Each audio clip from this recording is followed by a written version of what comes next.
what Joe Biden might or might not do in that first debate, and I think his performance in part Turn on the reflected that. translator. So the question's going to be, is what he's saying publicly what he really believes? We know that often with Donald Trump, that's performance.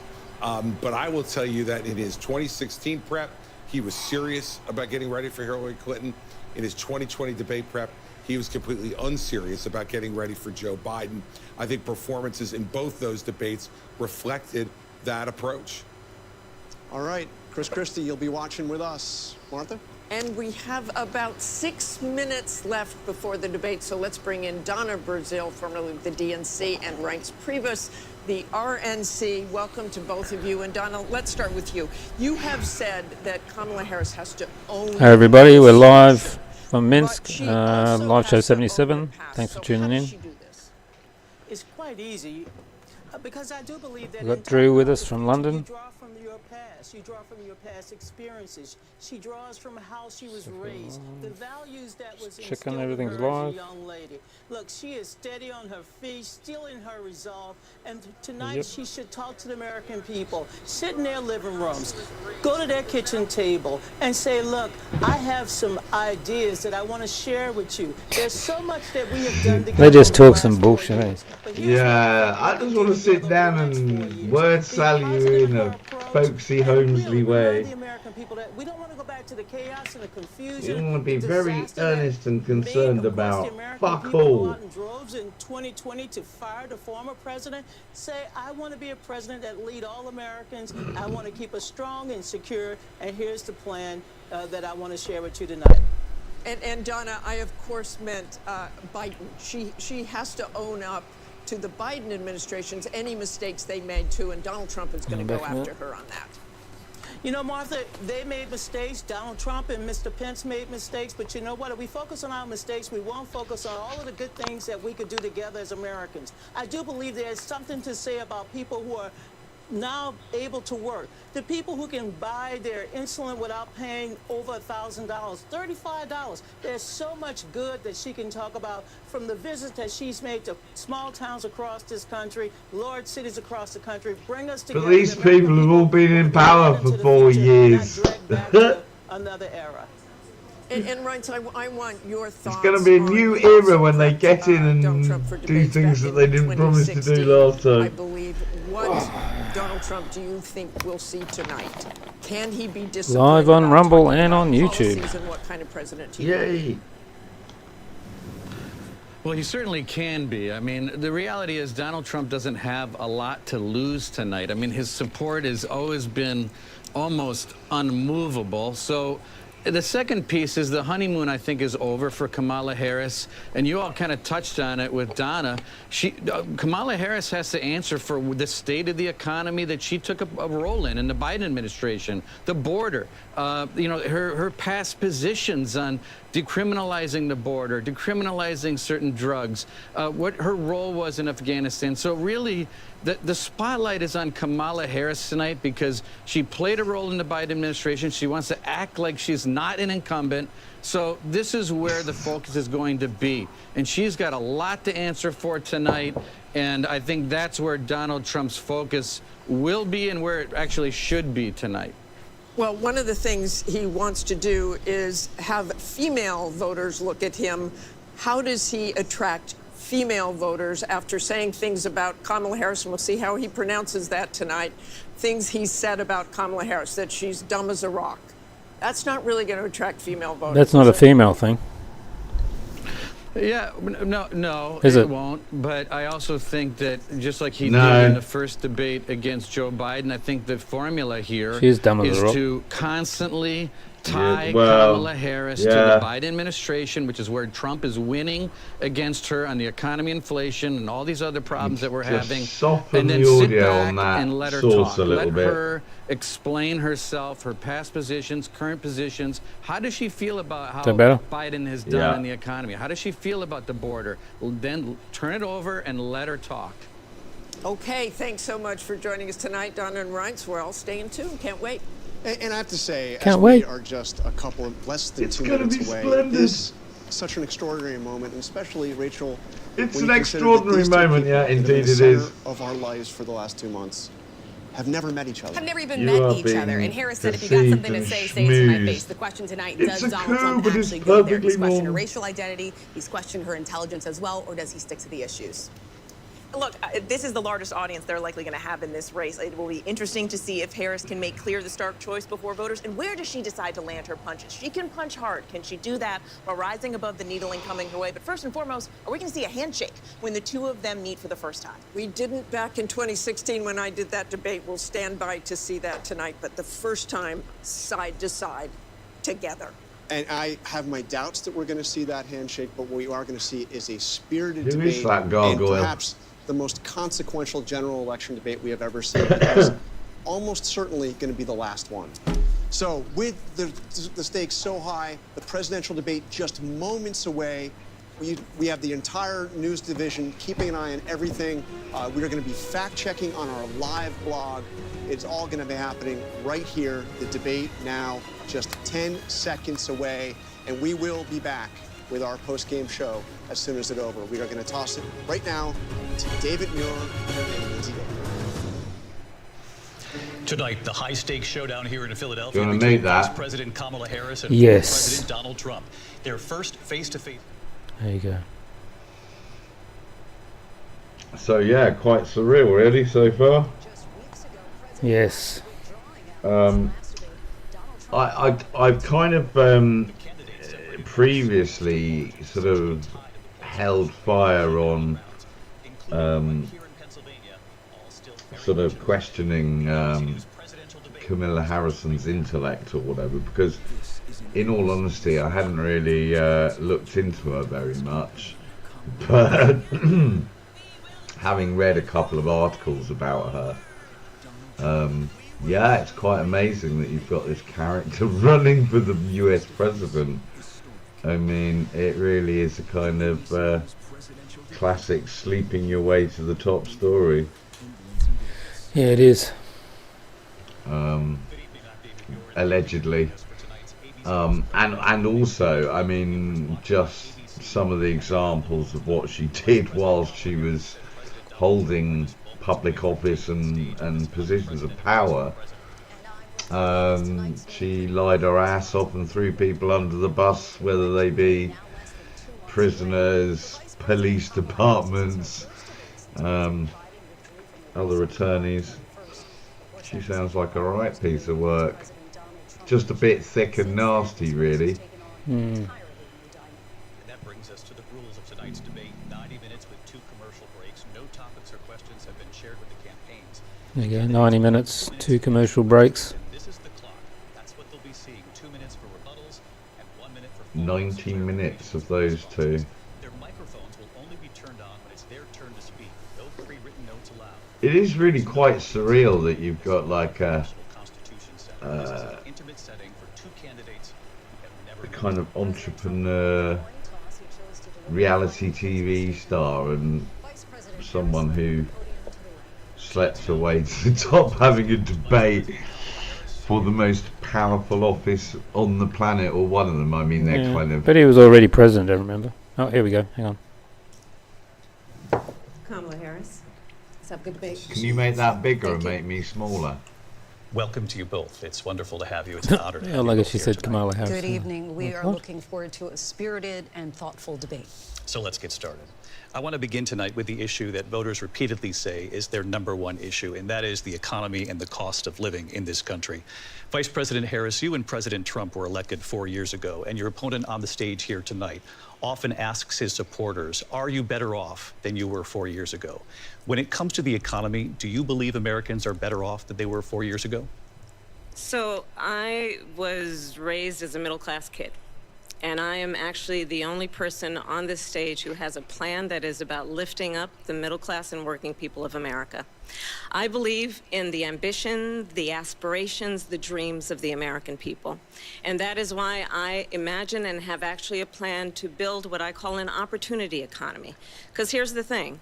We know that we have a shortage of homes and housing, and the cost of housing is too expensive for far too many people.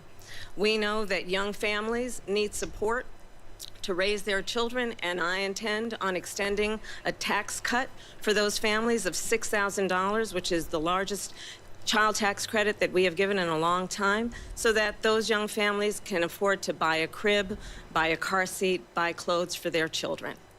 My passion, one of them, is small businesses. My mother raised my sister and me, but there was a woman who helped raise us. We call her our second mother. She was a small business owner. I love our small businesses. My plan is to give a $50,000 tax deduction to start up small businesses, knowing they are part of the backbone of America's economy. My opponent, on the other hand, his plan is to do what he has done before, which is to provide a tax cut for billionaires and big corporations, which will result in $5 trillion to America's deficit. My opponent has a plan that I call the Trump's sales tax, which would be a 20% tax on everyday goods that you rely on to get through the month. Economists have said that Trump sales tax would actually result for middle-class families in about $4,000 more a year because of his policies and his ideas about what should be the backs of middle-class people paying for tax cuts for billionaires. President Trump, I'll give you 2 minutes. First of all, I have no sales tax. That's an incorrect statement. She knows that. We're doing tariffs on other countries. Other countries are going to finally, after 75 years, pay us back for all that we've done for the world. And the tariff will be substantial in some cases. I took in billions and billions of dollars, as you know, from China. In fact, they never took the tariff off because there was so much money they can't. It would totally destroy everything that they've set out to do. They're taking in billions of dollars from China and other places. They've left the tariffs on. When I had it, I had tariffs, and yet I had no inflation. Look, we've had a terrible economy because inflation which is really known as a country buster. It breaks up countries. We have inflation like very few people have ever seen before, probably the worst in our nation's history. We were at 21%, but that's being generous because many things are 50, 60, 70, and 80% higher than they were just a few years ago. This has been a disaster for people, for the middle class, but for every class. On top of that, we have millions of people pouring into our country from prisons and jails, from mental institutions and insane asylums, and they're coming in and they're taking jobs that are occupied right now by African Americans and Hispanics, and also unions. Unions are going to be affected very soon. And you see what's happening. You see what's happening with towns throughout the United States. You look at Springfield, Ohio. You look at Aurora in Colorado. They are taking over the towns. They're taking over buildings. They're going in violently. These are the people that Xi and Biden led into our country, and they're destroying our country. They're dangerous. They're at the highest level of criminality, and we have to get them out. We have to get them out fast. I created one of the greatest economies in the history of our country. I'll do it again and even better. We are going to get to immigration and border security during this debate, but I would like to let Vice President Harris respond on the economy here. Well, I would love to. Let's talk about what Donald Trump left us. Donald Trump left us the worst unemployment since the Great Depression. Donald Trump left us the worst public health epidemic in a century. Donald Trump left us the worst attack on our democracy since the Civil War. And what we have done is clean up Donald Trump's mess. What we have done and what I intend to do is build on what we know are the aspirations and the hopes of the American people. But I'm going to tell you all in this debate tonight, you're going to hear from the same old tired playbook, a bunch of lies, grievances, and name-calling. What you're going to hear tonight is a detailed and dangerous plan called Project 2025 that the former president intends on implementing if he were elected again. I believe very strongly that the American people want a president who understands the importance of bringing us together, knowing we have so much more in common than what separates us, and I pledge to you to be a president for all Americans. President Trump will give you a minute here to respond. Number one, I have nothing to do, as you know, and as she knows better than anyone, I have nothing to do with Project 2025. That's out there. I haven't read it. I don't want to read it purposely. I'm not going to read it. This was a group of people that got together. They came up with some ideas, I guess some good, some bad, but it makes no difference. I have nothing to do. Everybody knows I'm an open book. Everybody knows what I'm going to do. Cut taxes very substantially and create a great economy like I did before. We had the greatest economy. We got hit with a pandemic. And the pandemic was not since 1917, where 100 million people died, has there been anything like it. We did a phenomenal job with the pandemic. We handed them over a country where the economy and where the stock market was higher than it was before the pandemic came in. Nobody's ever seen anything like it. We made ventilators for the entire world. We got gowns, we got masks, we did things that nobody thought possible. And people give me credit for rebuilding the military. They give me credit for a lot of things, but not enough credit for the great job we did with the pandemic. But the only jobs they got were bounce back jobs. These were jobs bounced back, and it bounced back and it went to their benefit. But I was the one that created them. They know it, and so does everybody else. Vice President Harris, I'll let you respond. So Donald Trump has no plan for you. And when you look at his economic plan, it's all about tax breaks for the richest people. I am offering what I describe as an opportunity economy, and the best economists in our country, if not the world, have reviewed our relative plans for the future of America. What Goldman Sachs has said is that Donald Trump's plan would make the economy worse, mine would strengthen the economy. What the Wharton School has said is Donald Trump's plan would actually explode the deficit. 16 Nobel laureates have described his economic plan as something that would increase inflation and by the middle of next year would invite a recession. You just have to look at where we are and where we stand on the issues. And I'd invite you to know that Donald Trump actually has no plan for you because he is more interested in defending himself than he is in looking out for you. It's just a soundbite. They gave her that to say. Look, I went to the Wharton School of Finance, and many of those professors, the top professors, think my plan is a brilliant plan. It's a great plan. It's a plan that's going to bring up our worth, our value as a country. It's going to make people want to be able to go and work and create jobs and create a lot of good, solid money for our country. And just to finish off, she doesn't have a plan. She copied Biden's plan, and it's like 4 sentences, like run, spot, run. 4 sentences that are just, oh, we'll try and lower taxes. She doesn't have a plan. Take a look at her plan. She doesn't have a plan. Mr. President, I do want to drill down on something you both brought up. The Vice President brought up your tariffs. You responded, and let's drill down on this, because your plan is what she calls is essentially a national sales tax. Your proposal calls for tariffs, as you pointed out here, on foreign imports across the board. You recently said that you might double your plan, imposing tariffs up to 20% on goods coming into this country. As you know, many economists say that with tariffs at that level, costs are then passed on to the consumer.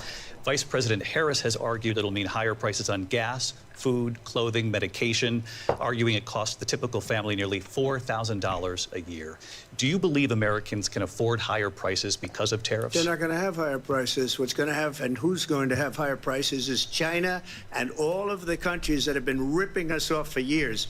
I was the only president ever. China was paying us hundreds of billions of dollars, and so were other countries. And, you know, if she doesn't like them, they should have gone out and they should have immediately cut the tariffs. But those tariffs are there 3.5 years now under their administration. We are going to take in billions of dollars, hundreds of billions of dollars. I had no inflation, virtually no inflation. They had the highest inflation perhaps in the history of our country, because I've never seen a worse period of time. People can't go out and buy cereal or bacon or eggs or anything else. The people of our country are absolutely dying with what they've done. They've destroyed the economy. And all you have to do is look at a poll. The polls say 80 and 85 and even 90% that the Trump economy was great, that their economy was terrible. Vice President Harris, I do want to ask for your response, and you heard what the president said there, because the Biden administration did keep a number of the Trump tariffs in place. So how do you respond? Well, let's be clear that the Trump administration resulted in a trade deficit, one of the highest we've ever seen in the history of America. He invited trade wars. You want to talk about his deal with China? What he ended up doing is, under Donald Trump's presidency, he ended up selling American chips to China to help them improve and modernize their military, basically sold us out.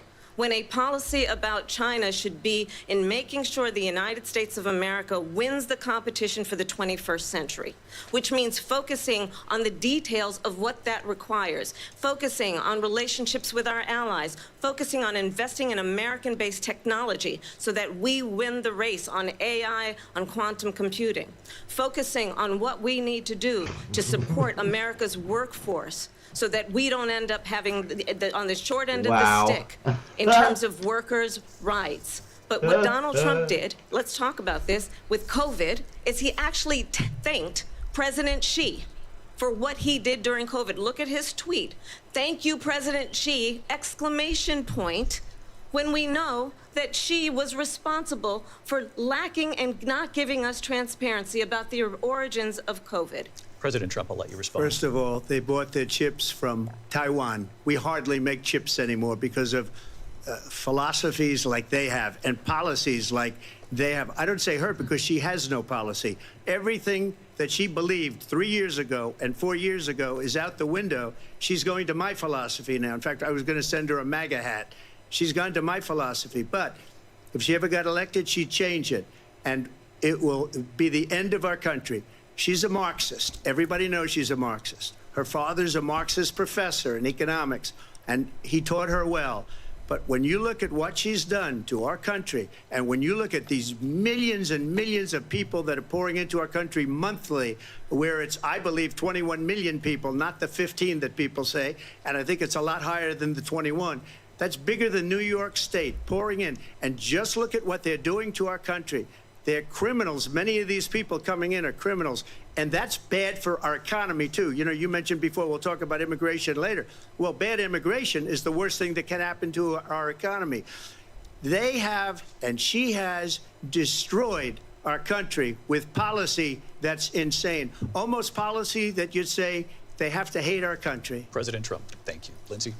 I want to turn to the issue of abortion. President Trump, you've often touted that you were able to kill Americans always on abortion. Last year, you said that you were proud to be the most pro-life president in American history. Then last month, you said that your administration would be great for women and their reproductive rights. In your home state of Florida, you surprised many with regard to your 6-week abortion ban because you initially had said that it was too short. And you said, quote, I'm going to be voting that we need more than 6 weeks. But then the very next day, you reversed course and said you would vote to support the 6-week ban. Vice President Harris says that women shouldn't trust you on the issue of abortion because you've changed your position so many times. Therefore, why should they trust you? Well, the reason I'm doing that vote is because the plan is, as you know, the vote is, they have abortion in the 9th month. They even have, and you can look at the governor of West Virginia, the previous governor of West Virginia, not the current governor, who's doing an excellent job, but the governor before, he said the baby will be born and we will decide what to do with the baby. In other words, we'll execute the baby. And that's why I did that, because that predominates, because they're radical. The Democrats are radical in that. And her vice presidential pick, which I think was a horrible pick, by the way, for our country, because he is really out of it.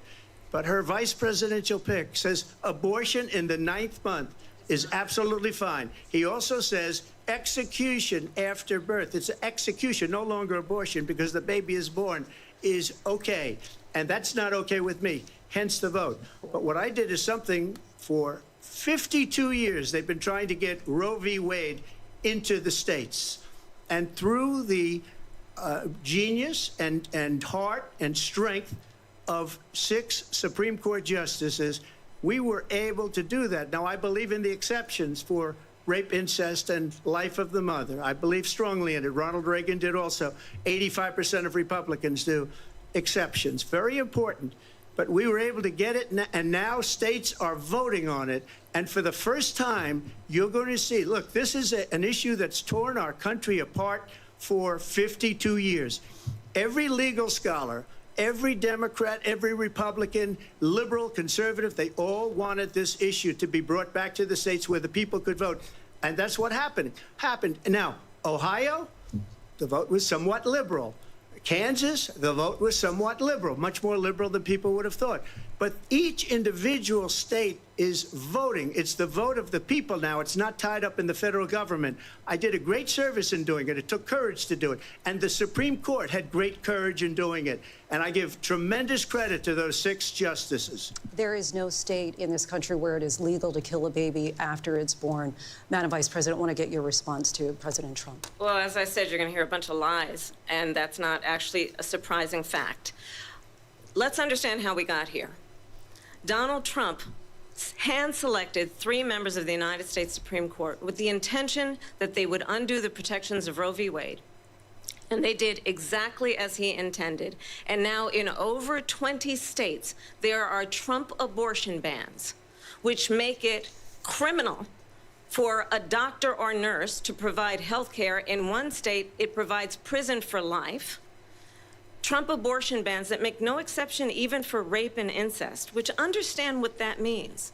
A survivor of a crime of violation to their body does not have the right to make a decision about what happens to their body next. That is immoral. And one does not have to abandon their faith or deeply held beliefs to agree. The government, and Donald Trump certainly, should not be telling a woman what to do with her body. I have talked with women around our country. You want to talk about this is what people wanted? Pregnant women who want to carry a pregnancy to term, suffering from a miscarriage, being denied care in an emergency room because the healthcare providers are afraid they might go to jail, and she's bleeding out in a car in the parking lot. She didn't want that. Her husband didn't want that. A 12 or 13-year-old survivor of incest being forced to carry a pregnancy to term.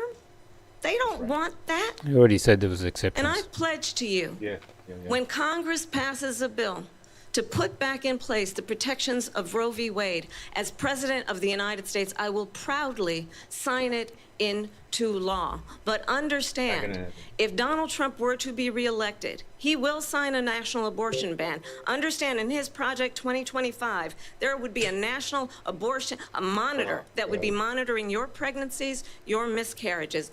I think the American people believe that certain freedoms, in particular the freedom to make decisions about one's own body, should not be made by the government.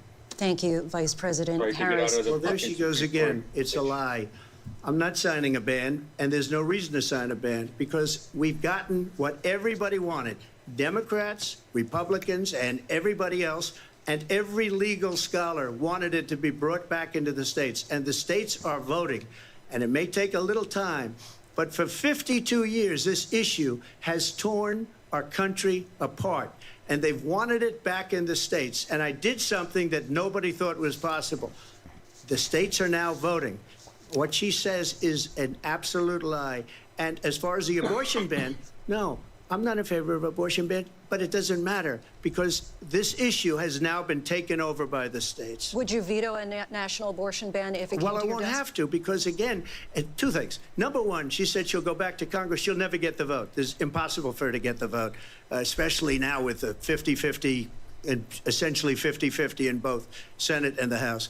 She's not going to get the vote. She can't get the vote. She won't even come close to it. So it's just talk. You know what it reminds me of? When they said they're going to get student loans terminated, and it ended up being a total catastrophe. The student loans, and then her, I think probably her boss, if you call him a boss, he spends all his time on the beach. But look, her boss went out and said, we'll do it again. We'll do it a different way. And he went out, got rejected again by the Supreme Court. So all these students got taunted with this whole thing about this whole idea, and how unfair that would have been. Part of the reason they lost to the millions and millions of people that had to pay off their student loans. They didn't get it for free, but they were saying it's the same way that they talked about that they talk about abortion. But if I could just get a yes or no, because your running mate, J.D. Vance, has said that you would veto it if it did come to your desk. Well, I didn't discuss it with J.D. In all fairness, J.D., and I don't mind if he has a certain view, but I think he was speaking for me, but I really didn't.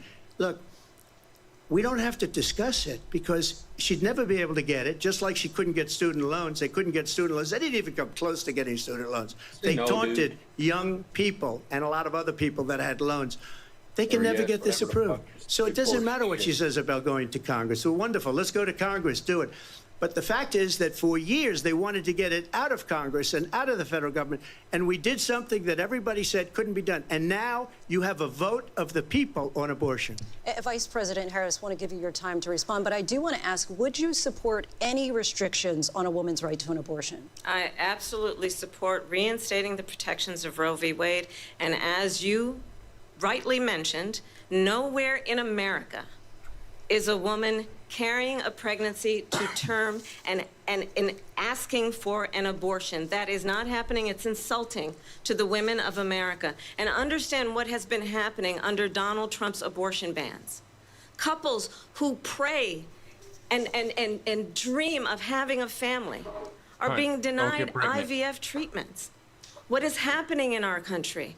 Working people, working women who are working 1 or 2 jobs, who can barely afford childcare as it is, have to travel to another state to get on a plane sitting next to strangers to go and get the health care she needs. Barely can afford to do it, and what you are putting her through is unconscionable. And the people of America have not, the majority of Americans believe in a woman's right to make decisions about her own body, and that is why in every state where this issue has been on the ballot, in red and blue states both, the people of America have voted for freedom. Vice President Harris, Excuse me, I have to respond. Another lie. It's another lie. I have been a leader on IVF, which is fertilization. The IVF, I have been a leader. In fact, when they got a very negative decision on IVF from the Alabama courts, I saw the people of Alabama and the legislature 2 days later voted it in. I've been a leader on it. They know that, and everybody else knows it. I have been a leader on fertilization, IVF. And the other thing, you should ask, will she allow abortion in the 8th month, 9th month, 7th month? Come on. Okay, would you do that? Why don't you ask her that question? Why don't you answer the question? Would you because veto? Under Roe v. Answer Wade, the question, would you veto? you could do abortions in the 7th month, the 8th month, the 9th month, not true. and probably after birth. Just look at the former governor of Virginia.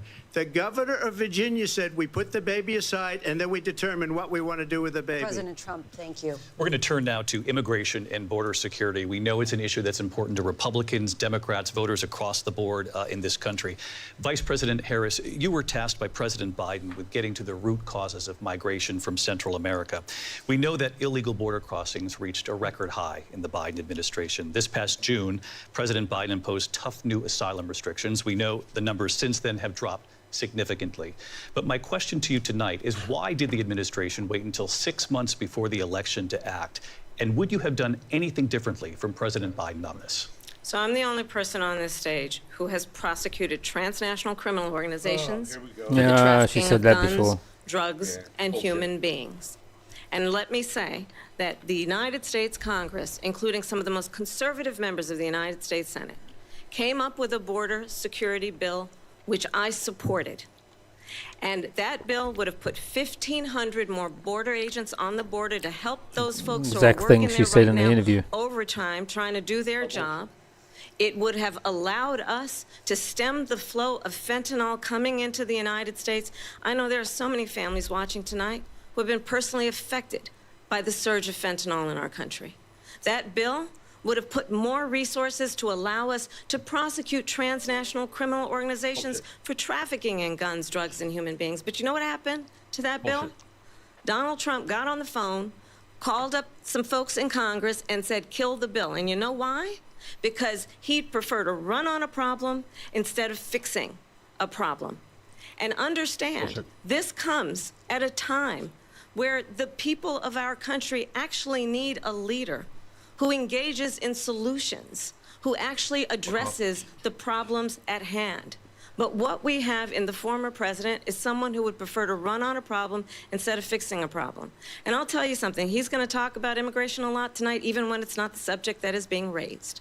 And I'm going to actually do something really unusual, and I'm going to invite you to attend one of Donald Trump's rallies, because it's a really interesting thing to watch. You will see during the course of his rallies, he talks about fictional characters like Hannibal Lecter.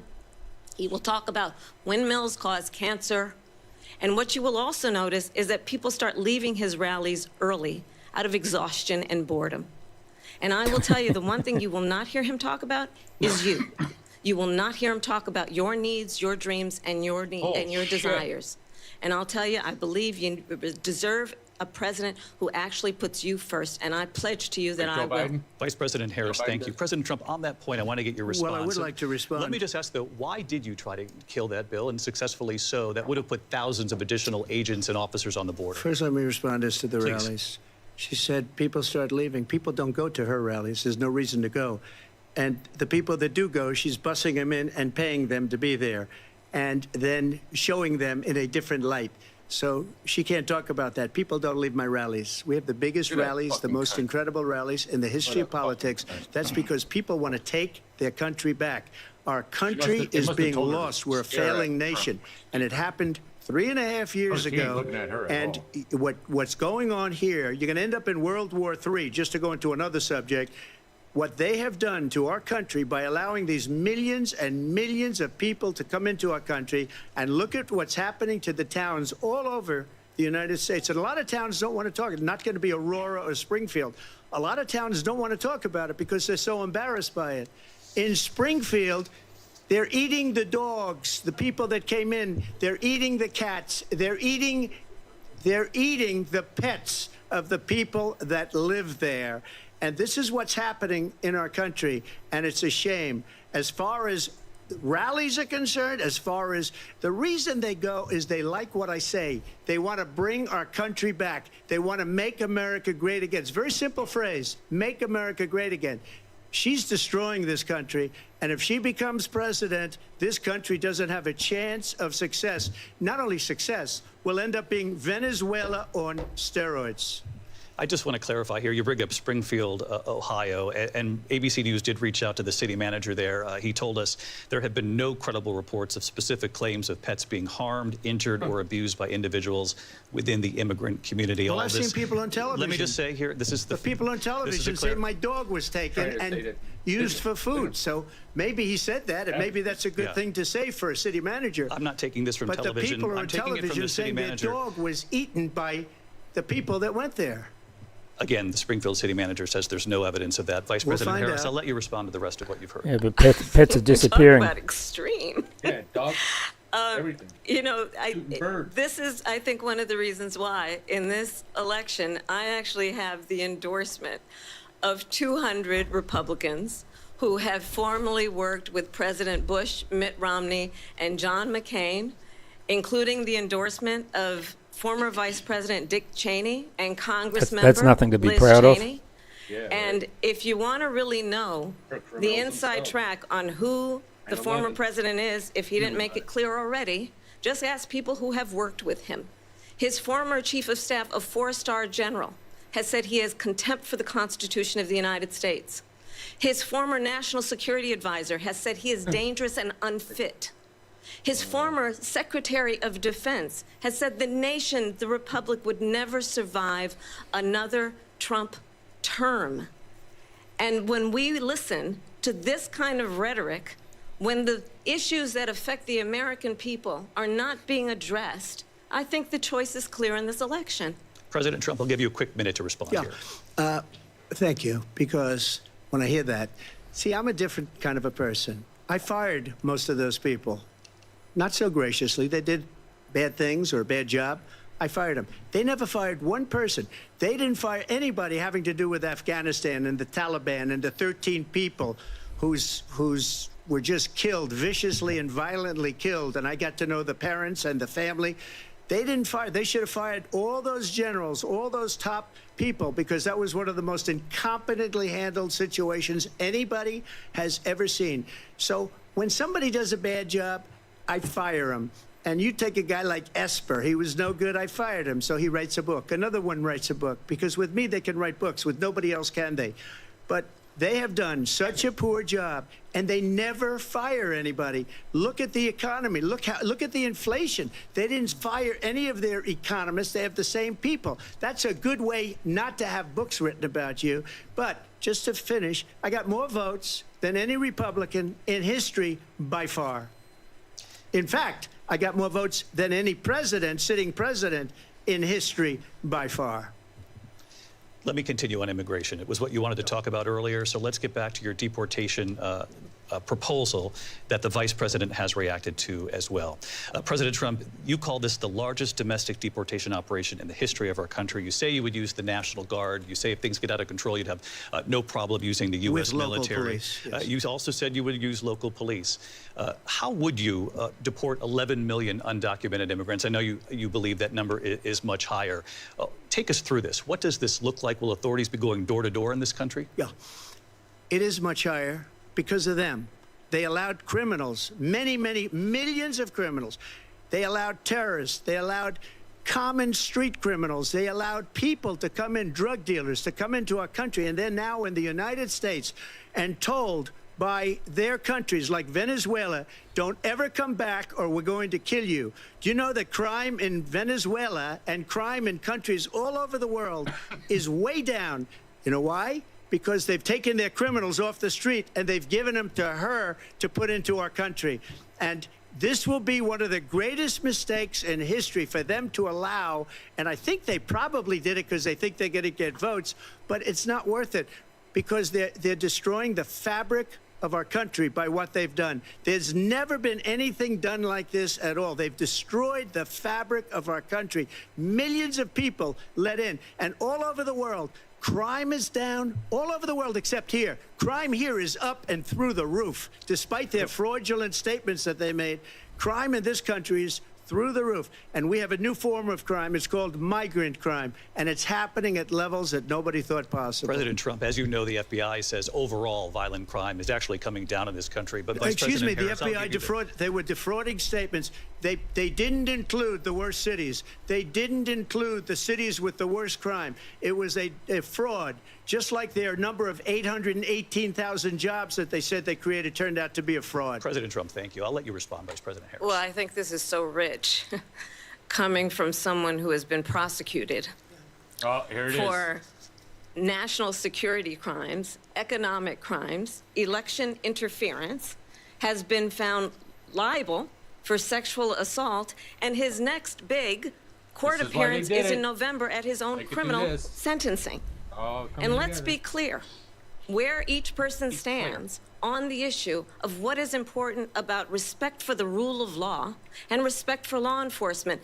The former vice president called for defunding federal law enforcement, 45,000 agents, get this, on the day after he was arraigned on 34 felony counts.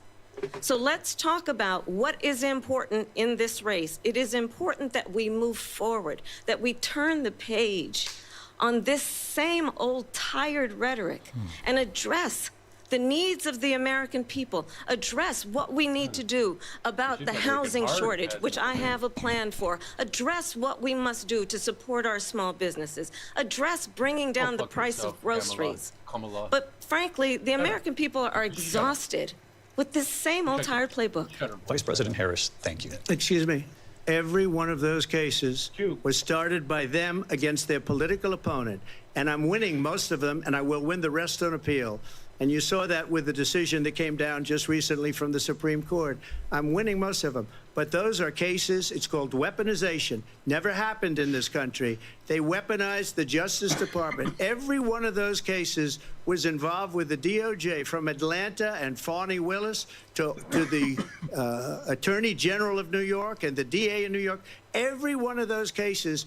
And then they say, oh, he's a criminal. They're the ones that made them go after me. By the way, Joe Biden was found essentially guilty on the documents case. And what happened in my documents case? They said, oh, that's the toughest of them all. A complete and total victory. 2 months ago, it was thrown out. It's weaponization, and they used it, and it's never happened in this country.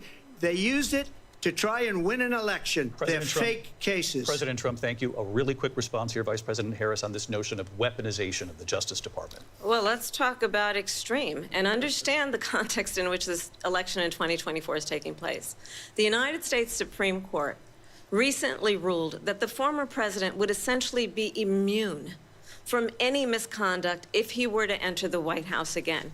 Understand, this is someone who has openly said he would terminate, I'm quoting, terminate the Constitution of the United States, that he would weaponize the Department of Justice against his political enemies.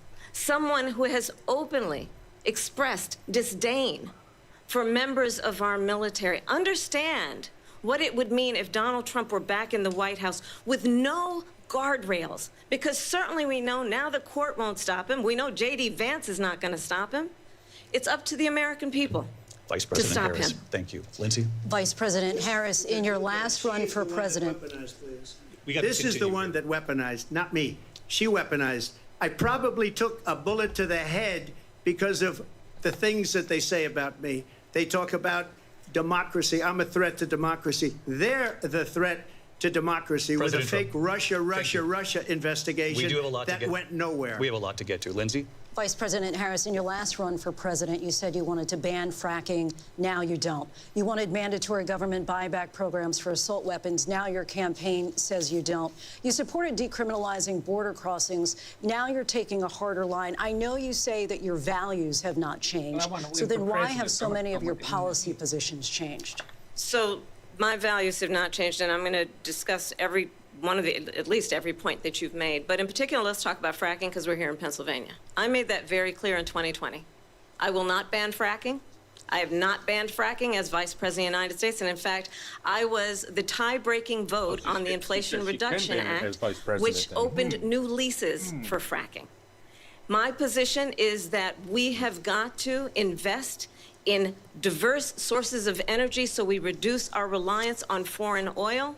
We have had the largest increase in domestic oil production in history because of an approach that recognizes that we cannot over-rely on foreign oil. As it relates to my values, let me tell you, I grew up a middle-class kid raised by a hardworking mother who worked and saved and was able to buy our first home when I was a teenager. The values I bring to the importance of home ownership, knowing not everybody got handed $400 million on a silver platter and then filed bankruptcy 6 times, is a value that I bring to my work to say we are going to work with the private sector and home builders to increase 3 million homes, increase by 3 million homes by the end of my first term. My work that is related to having a friend when I was in high school who was sexually assaulted by her stepfather. And my focus then on protecting women and children from violent crime is based on a value that is deeply grounded I want in to the be very importance of sweary. standing up for those She's who a are most disgusting vulnerable. human being. My work that is about protecting Social so is Security Trump. and Medicare Trump's no is based on angel or long-standing work anything, that I but have done, she's a protecting seniors psychopath. from scams. My She's a values divisive have not psychopath. changed. And what is important is that there is a president Disgusting who actually human brings being. values and a perspective that is about lifting people up I'd rather have him and than not any of these beating people that people right now. down. Yeah. And name calling. The true measure of the leader is the leader who actually understands the that bare strength face is of not in this beating people woman down, it's who's in lifting been people in up. office for I 4 intend years, to be that and president. she's speaking President to him Trump, like your Well, first of all, I wasn't given scolding a $400 schoolboy million. who's I been wish I was. misrunning My the father was a country. Brooklyn builder, Brooklyn When Queens, she's in, and you a know, great vice father, and I president, learned a it's lot insane. from him. But I was given a fraction of that, a tiny fraction, and I built it into many, many billions of dollars, many, many billions. And when people see it, they are even surprised. So we don't have to talk about that. Fracking, she's been against it for 12 years. Defund the police, she's been against that forever. She gave all that stuff up very wrongly, very horribly, and everybody's laughing at it, okay? They're all laughing at it. She gave up at least 12 and probably 14 or 15 different policies. Like, she was big on defund the police. In Minnesota, she went out, wait a minute, I'm talking now, if you don't mind, please. Does that sound familiar? She went out. Yow. She went out in Minnesota and wanted to let criminals that killed people, that burned down Minneapolis, she went out and raised money to get them out of jail. She did things that nobody would ever think of. Now she wants to do transgender operations on illegal aliens that are in prison. This is a radical left liberal that would do this. She wants to confiscate your guns, and she will never allow fracking in Pennsylvania. If she won the election, fracking in Pennsylvania will end on day one. Just to finish one thing so important, in my opinion. So I got the oil business going like nobody has ever done before. When they took over, they got rid of it, started getting rid of it, and the prices were going up the roof. They immediately let these guys go to where they were. I would have been 5 times, 4 times, 5 times higher, because you're talking about 3.5 years ago. They got it up to where I was because they had no choice, because the prices of energy were quadrupling and doubling. You saw what happened to gasoline. So they said, let's go back to Trump. But if she won the election, the day after that election, they'll go back to destroying our country, and oil will be dead, fossil fuel will be dead. We'll go back to windmills, and we'll go back to solar, where they need a whole desert to get some energy to come out of it. You ever see a solar plant? By the way, I'm a big fan of solar, but they take 400, 500 acres of desert President soil. Trump, we have a These lot are of not good issues things that we for the have to get environment to. that We're she out of time. understands. Thank you. Lindsay, thank you. We have an election in just 56 days. Like and I want to talk president. about the peaceful transfer of power, which, of course, we all know is a cornerstone of our democracy, and the role of a president in a moment of crisis. Mr. President, on January 6th, you told your supporters to march to the Capitol. You said you would be right there with them. The country and the world saw what played out at the Capitol that day, the officers coming under attack. Aides in the West Wing say you watched it unfold on television off the Oval Office. You did send out tweets, but it was more than 2 hours before you sent out that video message telling your supporters to go home. Is there anything you regret about what you did on that day? You just said a thing that isn't covered. Peacefully and patriotically, I said during my speech, not later on. Peacefully and patriotically. And nobody on the other side was killed. Ashley Babbitt was shot by an out-of-control police officer that should have never, ever shot her. It's a disgrace. But we didn't do this group of people that have been treated so badly. I ask, what about all the people that are pouring into our country and killing people that she allowed to pour in? She was the border czar, remember that. She was the border czar. She doesn't want to be called the border czar because she's embarrassed by the border. In fact, she said at the beginning, oh, I'm surprised you're not talking about the border yet. That's because she knows what a bad job they've done. What about those people? When are they going to be prosecuted? When are these people from countries all over the world, not just South America? They're coming in from all over the world, David. All over the world, and crime rates are down all over the world because of it. But let me just when ask are those, David, when are those people going to be prosecuted? When are the people that burned down Minneapolis going to be prosecuted? Or in Seattle? Right They went into Seattle. They took over a big percentage of the city of Seattle. When are those people going to be prosecuted? But let me just ask you. You might ask her that question. You were the president. You were watching it unfold on television. It's a very simple question as we move forward toward another election. Is there anything you regret about what you did on that day? Yes or no? I had nothing to do with that other than they asked me to make a speech. I showed up for a speech. I said, I think it's going to be big. I went to Nancy Pelosi and the mayor of Washington, D.C., and the mayor put it back in writing, as you know. I said, you know, this is going to be a very big rally or whatever you want to call it. And again, it wasn't done by me. It was done by others. I said, I'd like to give you 10,000 National Guard or soldiers. They rejected me. Nancy Pelosi rejected me. It was just 2 weeks ago, her daughter has a tape of her saying she is fully responsible for what happened. They want to get rid of that tape. It would have never happened if Nancy Pelosi and the mayor of Washington did their jobs. I wasn't responsible for security. Nancy Pelosi was responsible. She didn't do her job. The question was about you as president, not about former Speaker Pelosi, but I do want Vice President Harris to respond here. I was at the Capitol on January 6th. I was the vice president-elect. I was also an acting senator. I was there. And on that day, the President of the United States incited a violent mob to attack our nation's capital, to desecrate our nation's capital. On that day, 140 law enforcement officers were injured, and some died. And understand, the former president has been indicted and impeached for exactly that reason. But this is not an isolated situation. Let's remember Charlottesville, where there was a mob of people carrying tiki torches, spewing anti-Semitic hate. And what did the president then at the time say? Oh, here we go. There were fine people on each side. Oh, okay, Let's remember that when it came to the Proud Boys, a militia Who are full of FBI. The former president said, stand back and stand by. So for everyone watching who remembers what January 6th was, The leader of his FBI I informant. say we don't have to go back. I like watching the bright side Let's of not go 2020, back. boy. We're not going That's some back. serious It's shit. time to turn the page. And if protest that was a down bridge here, too far for protest, you, well, there they is a resist place nothing. in our campaign for you to stand for country, to stand for our democracy, to stand for rule of law, and to end the chaos, Rule of law. and to end the approach that is about attacking the foundations of our democracy because Oh you my don't like God. the outcome. And be clear on that point. Donald Trump, the candidate, has said in this election there will be a bloodbath.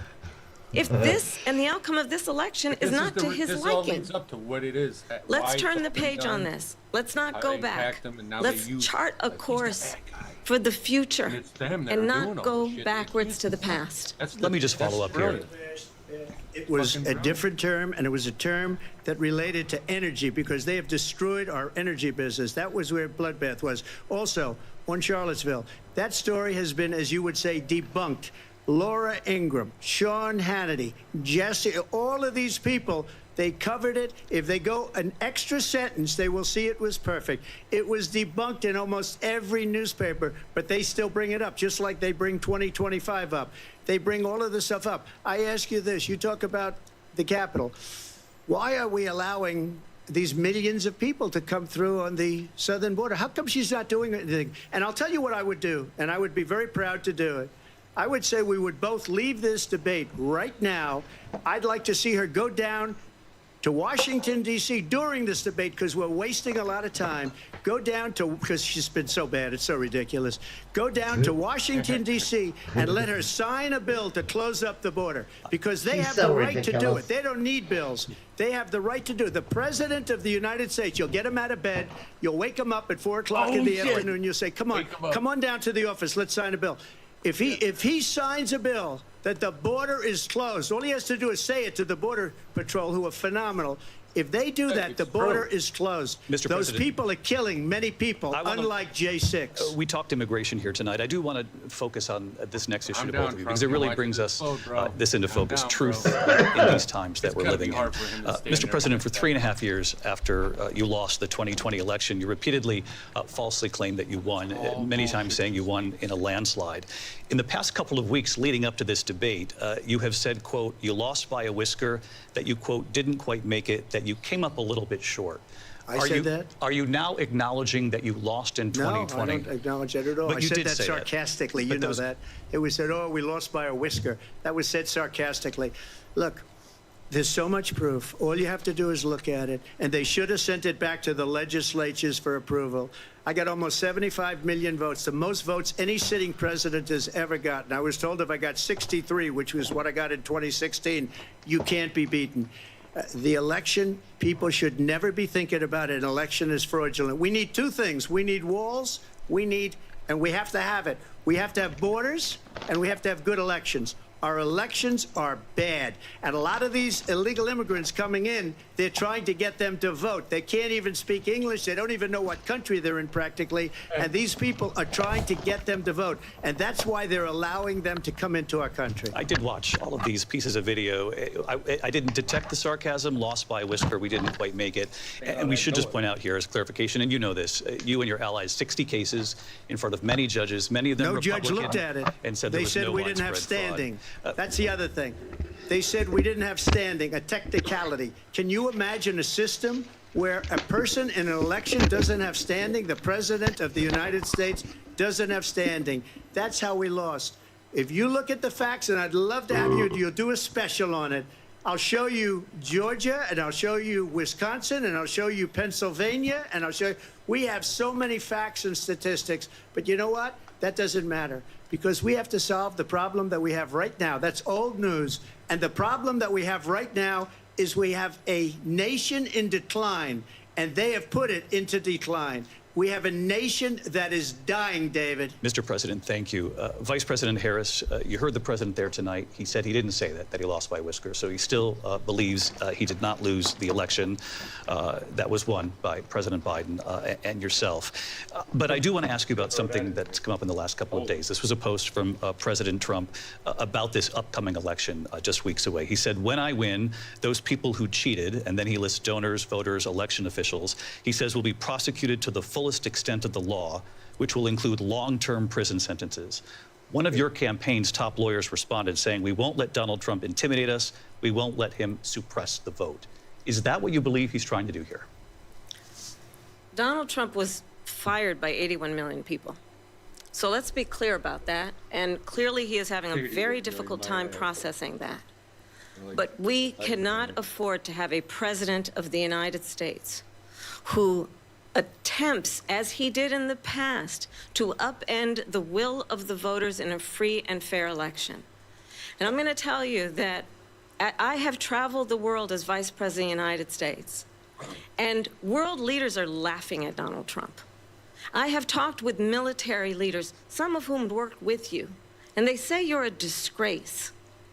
And when you then talk in this way in a presidential debate and deny what over and over again are court cases you have lost because you did in fact lose that election, it leads one to believe that perhaps we do not have in the candidate to my right the temperament or the ability to not be confused about fact. That's deeply troubling, and the American people deserve better. I'll give you 1 minute to respond, Mr. President. Let me just say about world leaders. Viktor Orban, one of the most respected men, they call him a strong man. He's a tough person, smart. Prime Minister of Hungary. They said, why is the whole world blowing up? 3 years ago it wasn't. Why is it blowing up? He said, because you need Trump back as president. They were afraid of him. China was afraid, and I don't like to use the word afraid, but I'm just quoting him. China was afraid of him. North Korea was afraid of him. Look at what's going on with North Korea, by the way. He said Russia was afraid of him. I ended the Nord Stream 2 pipeline, and Biden put it back on day one, but he ended the XL pipeline. The XL pipeline in our country, he ended that. But he let the Russians build a pipeline going all over Europe and heading into Germany, the biggest pipeline in the world. Look, Viktor Orban said it. He said the most respected, most feared person is Donald Trump. We had no problems when Trump was president, but when this weak, pathetic man that you saw at a debate just a few months ago, that if he weren't in that debate, he'd be running instead of her. She got no votes. He got 14 million votes. What you did, you talk about a threat to democracy. He got 14 million votes, and they threw him out of office. And you know what? I'll give you a little secret. He hates her. He can't stand her. But he got 14 million votes. They threw him out. She got 0 votes. And when she ran, she was the first one to leave because she failed. And now she's running. I don't understand it, but I'm okay with it because your time is I think up. we're going to do very well. We've got a lot more to get to. Turning now to the Israel-Hamas war and the hostages who are still being held, Americans among them. Vice President Harris, in December, you said, quote, Israel has a right to defend itself, but you added, quote, it matters how, saying international humanitarian law must be respected. Israel must do more to protect innocent civilians. You said that 9 months ago. Now an estimated 40,000 Palestinians are dead. Nearly 100 hostages remain. Just last week, Prime Minister Benjamin Netanyahu said there's not a deal in the making. President Biden has not been able to break through the stalemate. How would you do it?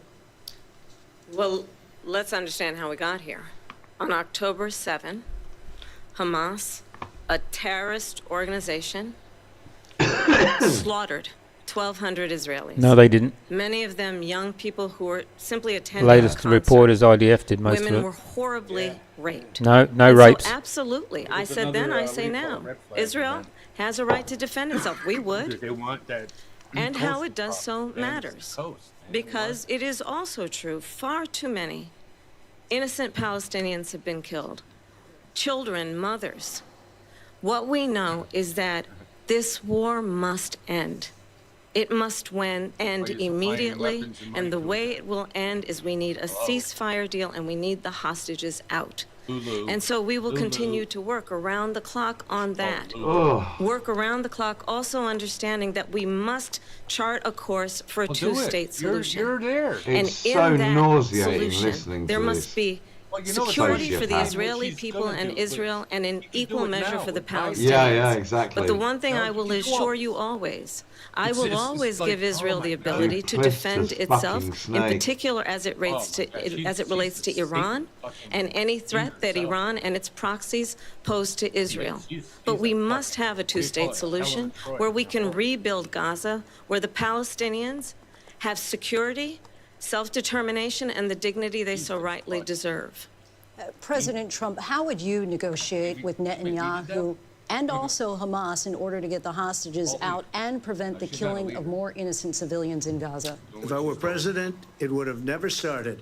If I were president, Russia would have never, ever, I know Putin very well, he would have never, and there was no threat of it either, by the way, for 4 years, have gone into Ukraine and killed millions of people when you add it up, far worse than people understand what's going on over there.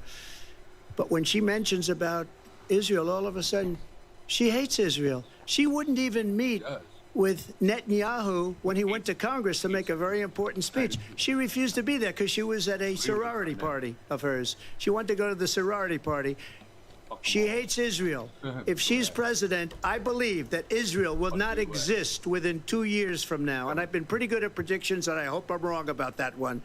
She hates Israel. At the same time, in her own way, she hates the Arab population because the whole place is going to get blown up. Arabs, Jewish people, Israel will be gone. It would have never happened. Iran was broke under Donald Trump. Now Iran has $300 billion because they took off all the sanctions that I had. Iran had no money for Hamas or Hezbollah or any of the 28 different spheres of terror. And they are spheres of terror, horrible terror. They had no money. It was a big story, and you know it. You covered it very well, actually. They had no money for terror. They were broke. Now they're a rich nation, and now what they're doing is they're spreading that money around. Look at what's happening with the Houthis and Yemen. Look at what's going on in the Middle East. This would have never happened. I will get that settled and fast, and I'll get the war with Ukraine and Russia ended. If I'm president-elect, I'll get it done before even becoming president. Vice President Harris, he says you hate Israel. That's absolutely not true. I have my entire career and life supported Israel and the Israeli people. He knows that. He's trying to, again, divide and distract from the reality, which is it is very well known that Donald Trump is weak and wrong on national security and foreign policy. It is well known that he admires dictators, wants to be a dictator on day one, according to himself. Oh, my word. It is well known that he said of Putin It's well that known. he can do whatever the hell he wants and go into Ukraine. It is well known that he said when Russia went into Ukraine, it was brilliant. It is well known he exchanged love letters with Kim Jong-un. And it is absolutely well known that these dictators and autocrats are rooting for you to be president again because they're so clear. They can manipulate you with flattery and favors. And that is why so many military leaders who you have worked with have told me you are a disgrace. That is why we understand that we have to have a president who is not consistently weak and wrong on national security, including the importance of upholding and respecting in highest regard our military. Vice President Harris, thank you. And she's the one that caused it. That's weak on national security by allowing every nation last month for the year, 168 different countries sending people into our country. Their crime rates are way down. Putin endorsed her last week, said, I hope she wins. And I think he meant it because what he's gotten away with is absolutely incredible. It wouldn't have happened with me. The leaders of other countries think that they're weak and animated, incompetent, and they pearl-clutching, are. sort of They're grossly smiling and incompetent. slight And I just ask distaste one sort of look question. on her mouth. Why does Biden go in and Every kill the time he Keystone speaks, Pipeline he's and just approve the so single biggest deal that utterly Russia's ever fucking made, Nord Stream 2, pathetic. the biggest pipeline anywhere in the world going to Germany and all over Europe? Because they're weak and they're ineffective. And Biden, by the way, gets President paid Trump, a lot of money. Thank you. We have a lot of issues to get to. We'll be right back with much more of this historic ABC News presidential debate from the National Constitution Center right here in Philadelphia. Back in a moment. Oh yeah, it's all fucking. Okay, we'll turn that down. Oh my word! I mean, actors, man. yeah, but I mean, they're talking about nothing. You know, I mean, she's like the poor Palestinians, blah blah blah. I'm a supporter of Israel. I mean, it's like contradicting herself in the same sentence at every single turn. I mean, you know, and she wasn't getting fact checked as well, where Trump was. I mean, they're both spouting shite and just spitting bullshit numbers, but Look where he is. They can't fact check her because they're the ones spewing it all. You know? And to them, it's true. It's true. I just like absolutely am stunned that we're in a position where these two characters are, you know, one of them is going to be the next president of the USA. It's insanity. One practically is. She's practically the president. Yeah, exactly. I mean, And it's just fucking amazing how they just keep lying and lying. And lying. yeah, I mean, somewhere in there, she was mentioning about something Joe was going to do. And it's like, you know, this guy's, you know, shouldn't be signing off on anything. You know, I mean, like, either he's leading the country or he's a demented old man. You know, it is. Say, Joe, sign this now. And we'll Yeah. get you ice cream. Joe, sign it. We'll get you an ice cream. Hurry up. Sign it. Sign right here. And they probably help him hold his hand because he probably can't sign shit. Oh, I'm sure, yeah. I mean, I don't think he's had his wits about him ever since he's been in office. Oh, yeah. It's pathetic. I mean, there was some case against him where his own defence was arguing that he's too demented and frail to defend himself, yet he's still in office. It's insanity. Yeah, I know. It's like, wait a minute. You say he can't stand trial for this because he's forgetful. I think they said, oh, he's very forgetful. Yeah. And he's, you know, just, it wouldn't be good for him to stand trial. You know, some bullshit like that. You know, they don't want to come out and say exactly because they all know. And at the same time, he's running this fucking shit.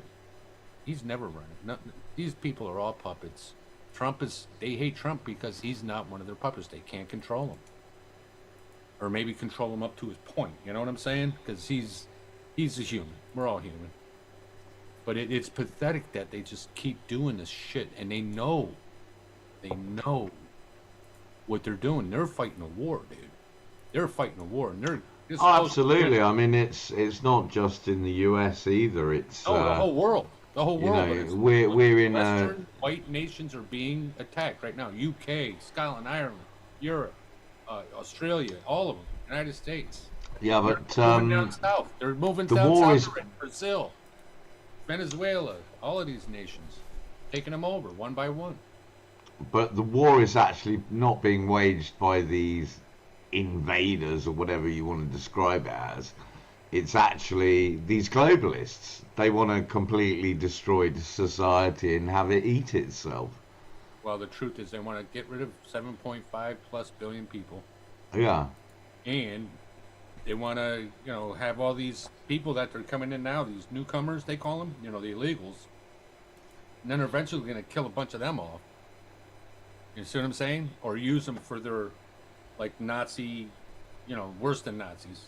They're fucking demon guards, warriors, to go out and kill the rest. They're sick fucking people, but here's the sad thing, they're doing it. They're doing it.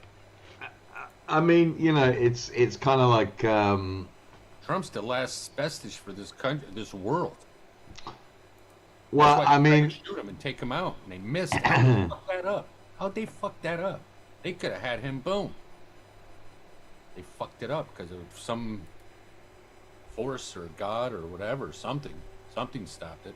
Something's been stopping it all along. They've been attacking this guy since day one. We're going on what, 9 years? 8-9 years plus? And everything, they tried so hard to impeach him, to put him in prison, to do all these things, and come this close to shooting him. And he's still sitting up here debating the devil, man. He you know, I'm not a big religious man, but here we go. This is what they want us to see. There's God and the devil, man. Trump representing God, she's representing Satan. And that's what it looks like to me. That's what I see. You know? Oh, And they're Trump back. ain't no God, you know what I'm saying? They're back. Arguing that if Putin wins, he may be emboldened to move even further into other countries. You have said you would solve this war in 24 hours. You said so just before the break tonight. How exactly would you do that? And I want to ask you a very simple question tonight. Do you want Ukraine to win this war?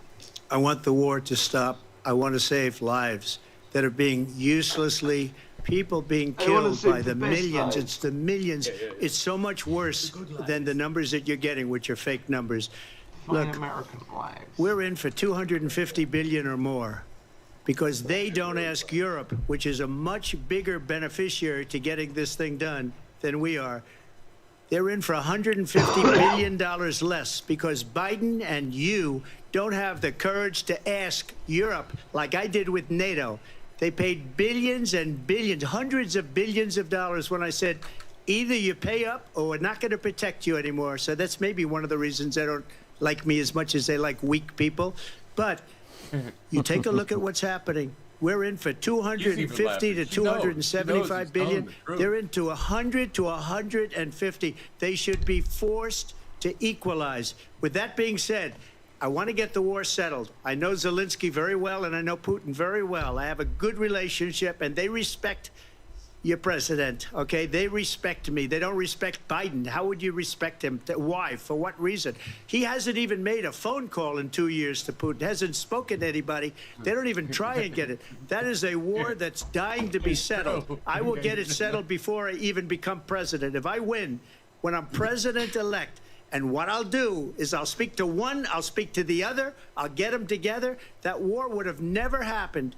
And in fact, when I saw Putin after I left, unfortunately left because our country has gone to hell. But after I left, when I saw him building up soldiers, he did it after I left. I said, oh, he must be negotiating. It must be a good, strong point of negotiation.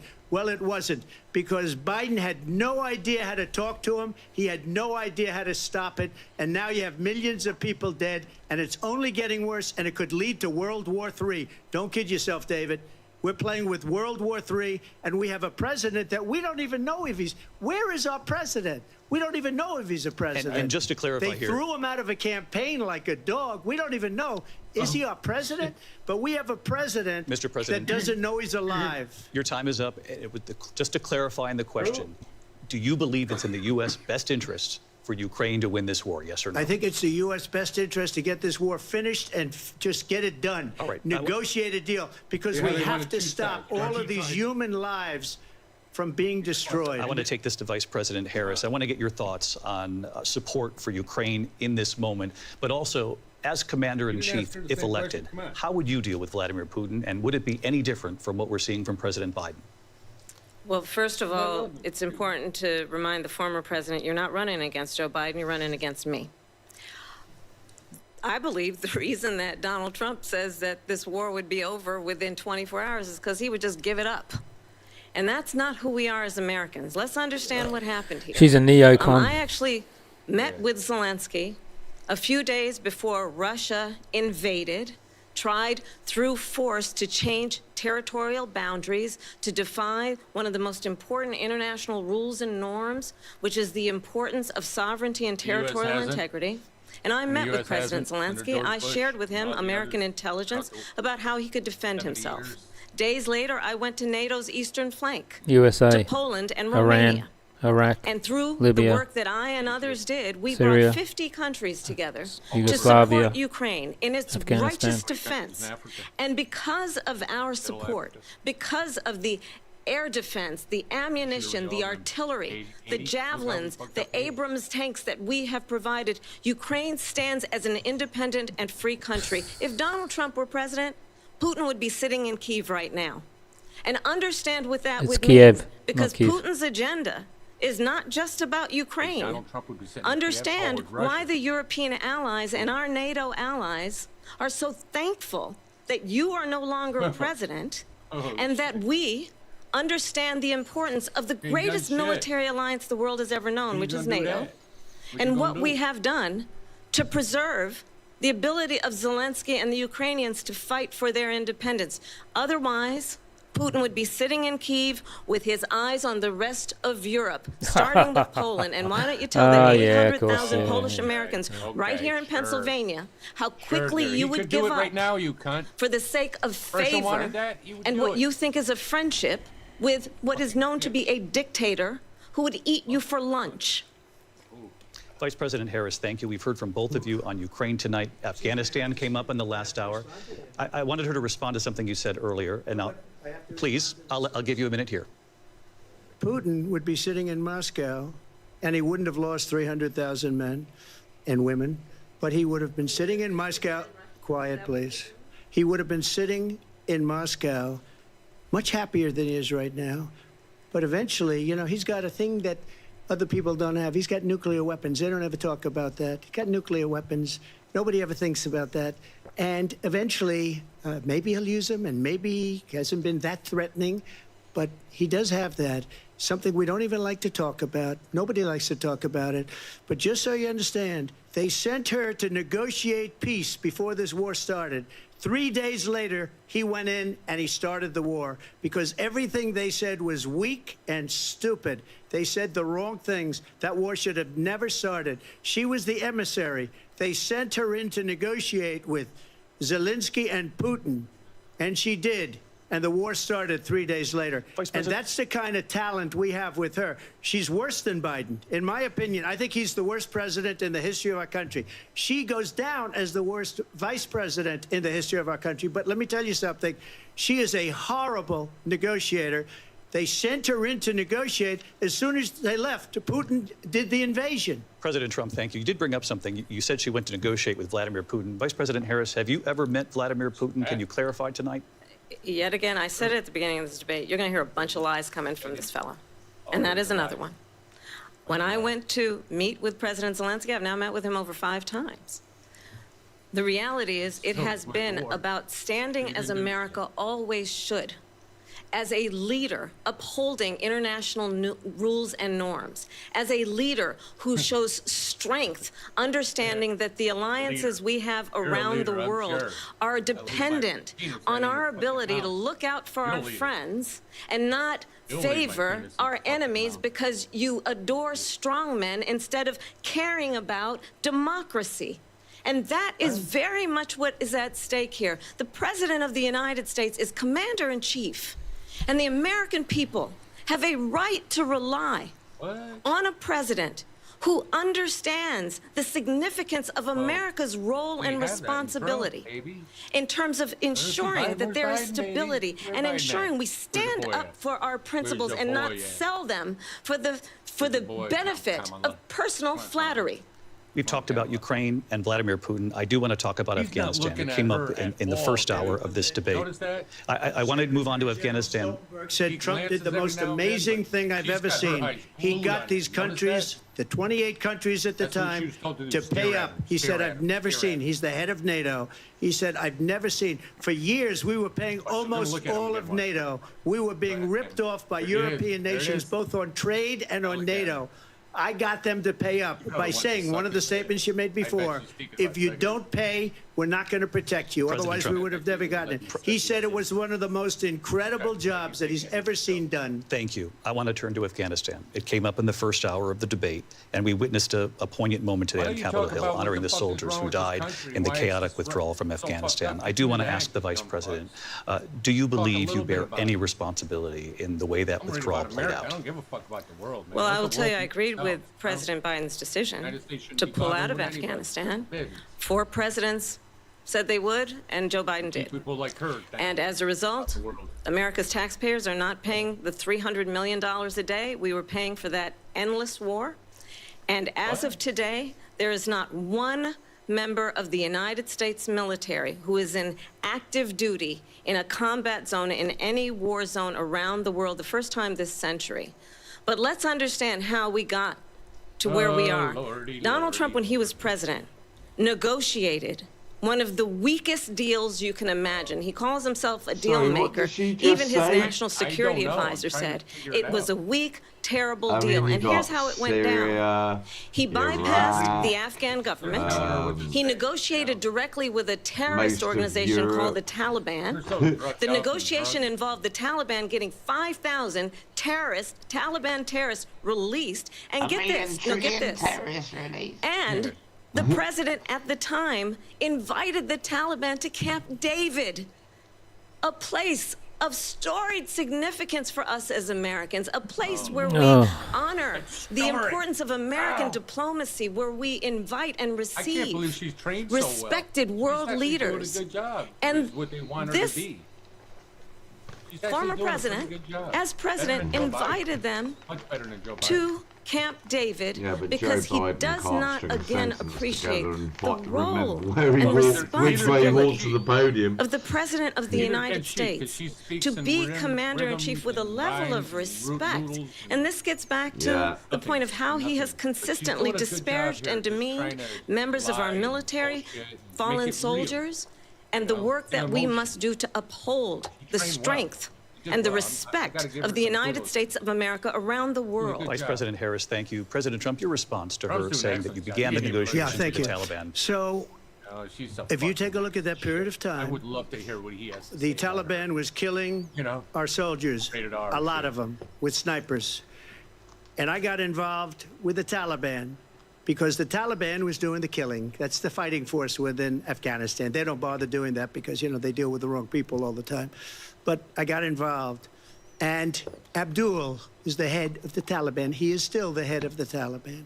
And I told Abdul, don't do it anymore. You do it anymore, you're going to have problems. That's And he true. said, why do you send me a picture of my house? I said, you're going to have to figure that out, Abdul. And for 18 months, we had nobody killed. We did have an agreement negotiated Why by you Mike send a picture of my Pompeo. house, It was Mr. a very good President? agreement. The reason it was good, it was figure it out we were there, getting Abdul. out. We would have been out faster than them, but we wouldn't have up, lost Dave. the soldiers. We wouldn't have left many Americans behind, and we wouldn't have left $85 billion worth of brand new, beautiful military equipment behind. And just to finish, they blew it. The agreement said you have to do this, and they didn't do it. They didn't do it. The agreement was terminated by us because they didn't do what they were supposed to do. I want to move on. And these people did the worst withdrawal and, in my opinion, the most embarrassing moment in the history of our country. And by the way, that's why Russia attacked Ukraine, because they saw how incompetent she and her boss are. President Trump, thank you. I want to move on now to race and politics in this More country. than Mr. competent. President, He you did it on recently purpose. said of Vice Come on. President Harris, quote, I didn't know she was black until a number of years ago when she happened to turn black, and now she wants to be known as black. I want to ask a bigger picture question here tonight. Why do you believe it's appropriate to weigh in on the racial identity of your opponent? I don't, and I don't care. I don't care what she is. I don't care. You make a big deal out of something, I couldn't care less. Whatever she wants to be is okay with me.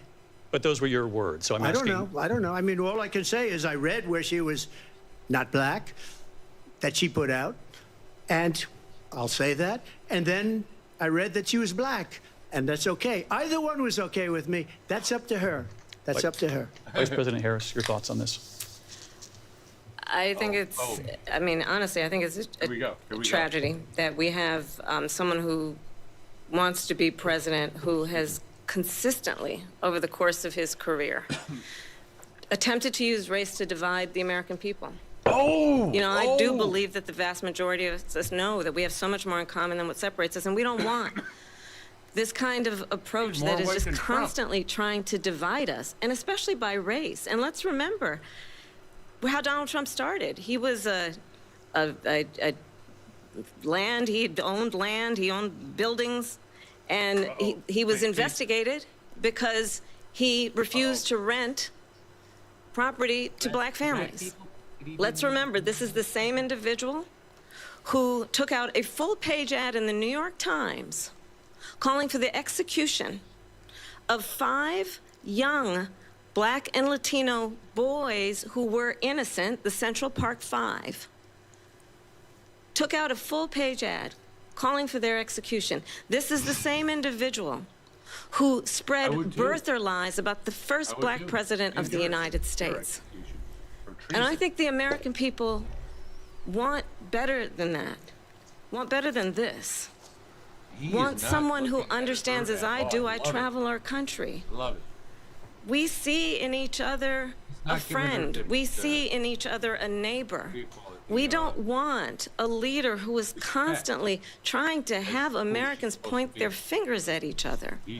I meet with people all the time who tell me, can we please just have discourse about how we're going to invest in the aspirations and the ambitions and the dreams of the American people?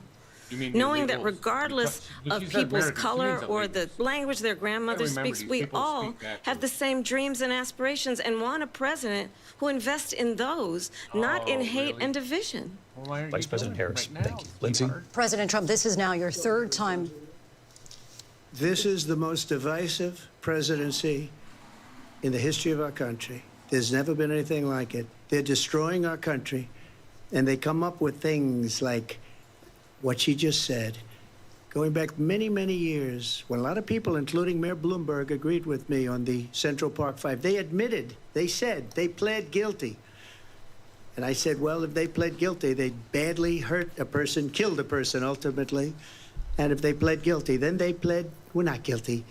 But this is a person that has to stretch back years, 40, 50 years ago, because there's nothing now. I built one of the greatest economies in the history of the world, and I'm going to build it again. It's going to be bigger, better, and stronger.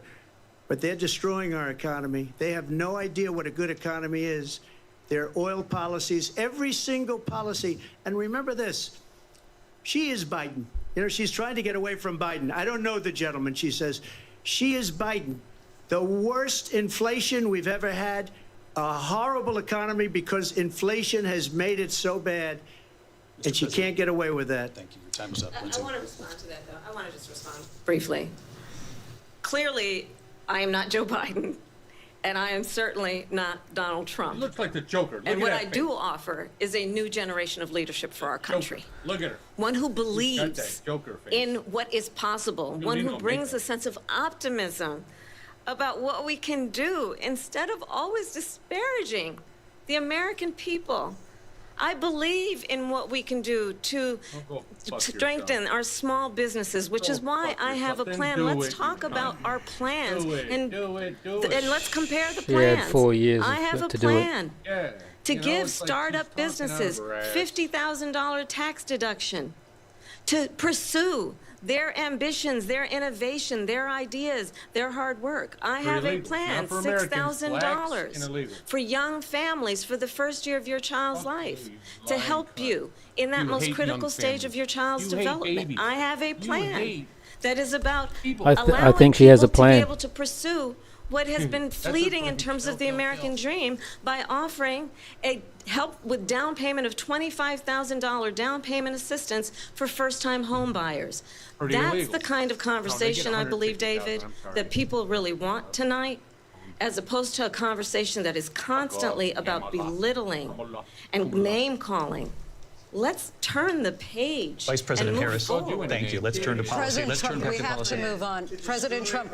Let's turn to policy. She spent the whole debate To defund the smearing police. him. She has with a her plan Nazis. to Oh, let's confiscate move on. everybody's gun. President Trump, She we has do a have to Gaslighting move plan on to to not other piece of allow issues. crap. fracking in Pennsylvania or anywhere else. Okay. That's Mr. what her President. plan is until just recently. I just need to Lindsey, go ahead. respond President because Trump, no, the President former Trump. president has No, said I'm something sorry. twice that I need to respond. yeah, I'm come sorry, on, we're let's going settle to it move out. on, Vice One President time Harris. to what he has President said Trump, this multiple is times. now your Come on. third time running for president. You Come have on. long vowed to repeal and replace the Affordable Care Act, also known as Obamacare. You have battle failed it to out, accomplish man. that. Let's go. You now say you're going to keep Obamacare, quote, Bateman got it, unless we man. can do Come on. something much Who's gonna better. win? Last month you said, quote, we're working These on it. things gonna So kick ass tonight, fast. 9 years after you first started running, do you have a plan, and can you tell us what it is? Obamacare was lousy health care, always was. It's not very good today. And what I said, that if we come up with something, and we are working on things, we're going to do it and we're going to replace it. But remember this, I inherited Obamacare because Democrats wouldn't change it. They wouldn't vote for it. They were unanimous. They wouldn't vote to change it. If they would have done that, we would have had a much better plan than Obamacare. But the Democrats came up, they wouldn't vote for it. I had a choice to make when I was president. Do I save it and make it as good as it can be, never going to be great, or do I let it rot? And I felt I had an obligation, even though politically it would have been good to just let it rot and let it go away. I decided, and I told my people, the top people, and they're very good people. I have a lot of good people in that administration. We read about the bad ones. We had some real bad ones too, and so do they. They have really bad ones. The difference is they don't get rid of them. But let me just explain. I had a choice to make. Do I save it and make it as good as it can be, or do I let it rot? And I saved it. I did the right thing. But it's still never going to be great, and it's too expensive for people. And what we will do is we're looking at different plans. If we can come up with a plan that's going to cost our people, our population, less money and be better health care than Obamacare, then I would absolutely do it.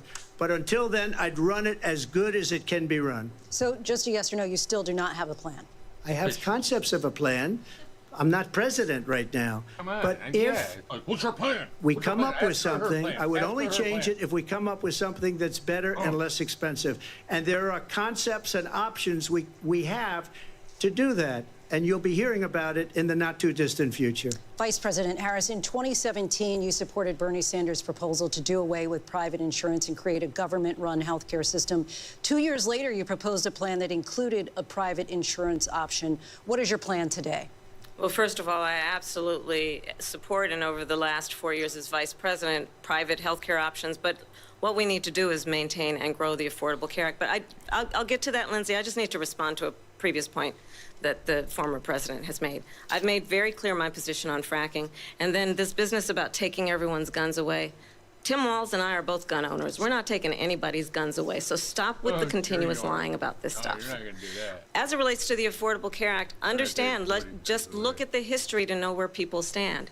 When Donald Trump was president, 60 times he tried to get rid of the Affordable Care Act. 60 times. I was a senator at the time when I will never forget the early morning hours when 60 it was times? up for a What's that vote in the all about? United States Senate. And the late, great John made up. McCain, Lie. You gotta who you understand have it's a lie. disparaged as being, you don't like him, you said at the time, because here to he fact got check caught. He was an American hero. The late, great John McCain, I will never forget that night. The late Walked Jake- onto the Senate floor and John said, McCain. no, you don't. No, you don't. No, you don't get rid of Wasn't the he a Affordable Care Act. You Republican? have no plan. Yeah. And what the Affordable Care Act has done is eliminate the And a ability massive of insurance fucking companies to terrorist deny people with spook pre-existing actor. conditions. I don't have to tell the people watching tonight, you remember what that was like? She's Remember when an absolutely insurance demented. company could deny if a child had asthma, if doing someone was a good, though. breast I cancer mean, survivor, I if didn't a expect this of grandparent her. had diabetes? I And want to thankfully, laugh. I missed the as laugh. I've been vice president and we over the That's gotta last be hard 4 to years hold have that laugh strengthened back. the Affordable Care Act, we have allowed for the first time Medicare to negotiate drug prices really good, on behalf though, of you, with the her American bullshit. I mean, people. it's like, Donald if Trump I said was he was in- going to allow Medicare to negotiate Smart, I would probably believe drug her, prices. He you never know? did. We did. And now we have capped the cost of insulin at $35 a month. Since I've been vice president, we have capped the cost of prescription medication for seniors at $2,000 a year. And when I am president, we will do that for all people, understanding that the value I bring to this is that access to health care should be a right and not just a privilege of those who can afford it. And the plan has to be to strengthen the Affordable Care Act, not get rid of it. Vice President prologue Harris, thank in terms you. of where Donald Trump stands on that. I want to move to an issue that's important for a lot She made of... a mistake. At number one, John McCain fought Obamacare for 10 years. But it wasn't only him. It were all of the Democrats that kept it going. And you know what? We can do much better than Obamacare, much less money. But she won't improve private insurance for people, private medical insurance.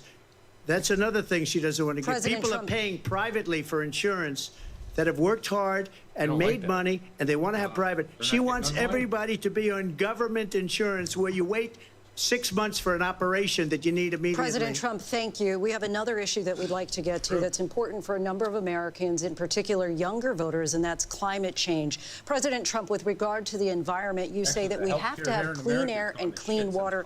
Vice President Harris, you call climate change an existential threat. The question to you both tonight is, what would you do to fight climate change? And Vice President Harris, we'll start with you. 1 minute for you each. Well, the former president had said that climate change is a hoax.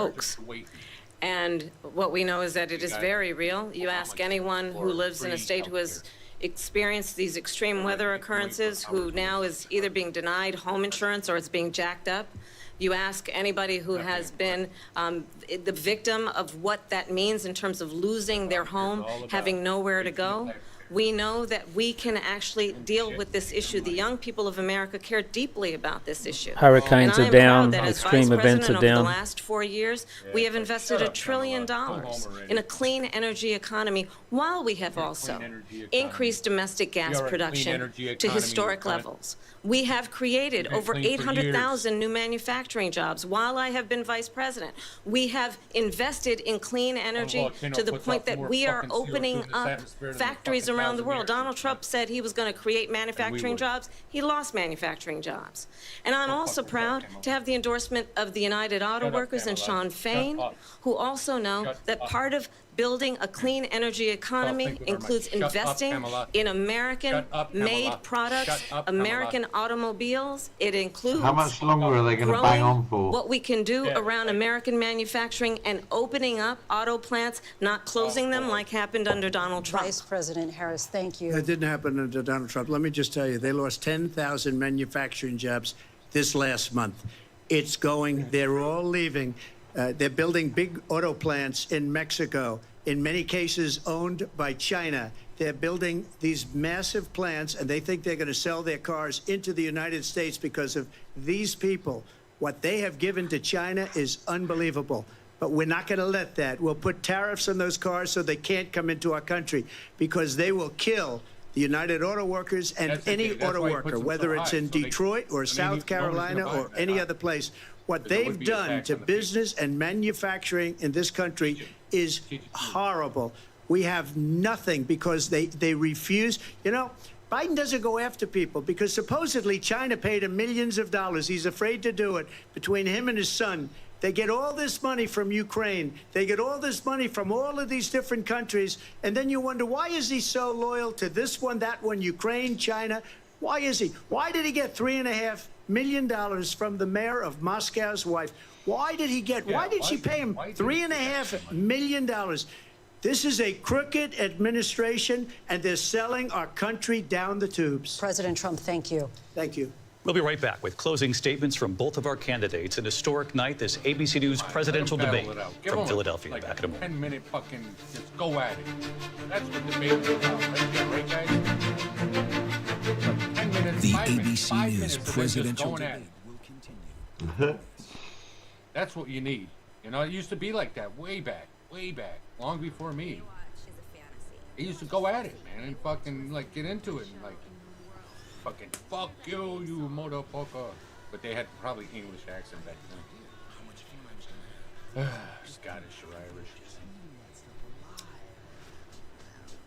What a farce. But you notice Trump doesn't look at fucking at her at all. I don't even think he actually looked at her. Pamela was this sweet girl from Canada who came to get the American dream. Really proud of everything I've done. But this is the battle, guys. She did well. I think she's done well with her lies and bullshit and trying to make it real, you know. She did pretty fucking good. I gotta give her like a fucking out of 10. I'm gonna give her like an 8. She did pretty well. Trump is just, I expected him to just be laid back. He has no respect for these people. He's doing it because he just knows, you know, that's what he wants to do. You know what I mean? Yeah, she keeps repeating herself a lot. Oh yeah, well, that's what they do, Dave. You know, that's why you hear the news, MSM, they keep repeating the same bullshit, and people believe it that are still sleeping, still just believing in the system, and you know. Hey, big thanks for those tuning in. If you can just hit the share button on Rumble or YouTube, wherever you share, like, love. Yeah. Well, big things coming from this channel here. Yeah, we got an interview. We got a playing an interview with the guy that got taken off the Ryanair plane. Oh wow! On the next show. So we didn't do the interview, but we found the interview. Right. It was just done. He's actually in Dubai on vacation. So there you go. This is the Russian guy. The Belarusian guy. He was on the Ryanair one, Yeah, where it was the false flag thing. So you know, they all said he was going to be locked up for life and all that. He's actually on vacation in Dubai now. Yeah. Well, yeah, they gotta, you know. Like President Lukashenko pardoned him months and months ago, and then he went to court and got the fines taken off, and then he's actually in Dubai on holiday at the moment. He's got a job, and he will talk about how the opposition is destroying itself. They're all greedy, grabbing money, and they're all fighting each other and all that sort of thing, as they normally do. Well, that's what the Democrat parties, they're doing that inside. That's why you see, like, AOC, 4 or 5 years, had nothing. Now she's $29 million richer. On 100, I think they get a 75, 100 some thousand. I forget what they get paid every year. 145,000. The fake president Tikhanovsky, her husband's in prison, and then she was in Crete the other day with her new boyfriend. Spending the money from his ill-gotten gains. Her ill-gotten gains. All right. Yeah, no, from getting the money from the West as the fake president. Millions of dollars worth of jewelry. Here's the thing, though, I don't understand. Hillary Clinton, when she was playing whatever she was doing, secretary or I forget what the fuck she was, fucking cunt. She allowed Russia to buy uranium, I guess, right? But at the same, after that, you know, when she was running for president, they used Russia for this whole hoax on Donald Trump. So, do you think there was a deal with Russia? Because Russia was giving these people money, these Democrats money. I mean, what's up with this? You know, if you see it and you see it, it's like, wait a minute. They're dealing with each other in different ways than we know. They're in like 4D, 5D chess playing, or maybe 3D chess. And I'm like, well, it's always they got to blame the Russians for all this shit, and they still blame the Russians. Now Russia attacked Ukraine because they should have a long time ago. And here they are doing nothing against the Russians. They're buddies with the Russians. And I love Russia, don't get me wrong. We're back. Center in Philadelphia, Pennsylvania. Here again, David Muir and Lindsay Davis. Welcome back tonight. The time has come for closing statements, and Vice President Harris, we begin with you. So I think you've heard tonight two very different visions for our country. One that is focused on the future, and the other that is focused on the past, and an attempt to take us backward. In the future. But we're not going back. He wants to take us and backwards. I do believe that the American people know we all have so much more in common than what separates us. And we can chart a new way forward. And a vision of that includes having a plan understanding the aspirations, the dreams, the No, just the hopes, hands. the That's one of the ambition big things, of the the hands. American people, which is why I intend to create an opportunity economy, investing in small businesses, in new families, in what we can do around protecting seniors, what we can do that is about every 4 years. giving hardworking folks a break and bringing good, down the good. cost of living. We'll give I her an 8. believe in what we can do together. That is about sustaining America's standing in the world and ensuring that we have the respect that we so rightly deserve, including respecting our military and ensuring we have the most lethal fighting force in the world. I will be a president that will protect our fundamental Trans-lethal rights force? and freedoms, What? including the right of a woman to make decisions about her own body Well, she and should not decide have her not to get government pregnant tell with her her. what to do. I'll tell you, I started my career as a prosecutor. I was a DA, I was an attorney general, a United States senator, and now vice president. I've only had one client, the people. And I'll tell you, as a prosecutor, I never asked a victim or a witness, are you a Republican or a Democrat? Here it comes. The only thing I ever asked Prosecutor. them, are you okay? And that's Bullshit. the kind of president we need Bullshit. right now. Someone who cares about you and is not putting themselves first. I intend to be a president for all Americans and focus Why on aren't what you we now? can do over the next 10 and 20 years Why to aren't you build now? back up our country by investing Kamala. right now in you, the Kamalulu. American people. Vice President Harris, thank you. President Trump? Did So she he just just say President started by Harris? saying she's going to do this, she's going to do that, she's going to do all these wonderful things. Why hasn't she done it? She's been there for 3.5 years. They've Exactly. had 3.5 years to fix the border. They've had 3.5 years to create jobs and all the things we talked about. Why hasn't she done it? She should leave right now, go down to that beautiful White House, go to the Capitol, get everyone together and do the things you want to do, but you haven't done it, and you won't do it because you believe in things that the American people don't believe in. You believe in things like we're not going to frack, we're not going to take fossil fuel, we're not going to do things that are going to make this country strong, whether you like it or not. Germany tried that, and within 1 year, they were back to building normal energy plants. We're not ready for it. We can't sacrifice our country for the sake of bad vision. But I just ask one simple question. Why didn't she do it? We're a failing nation.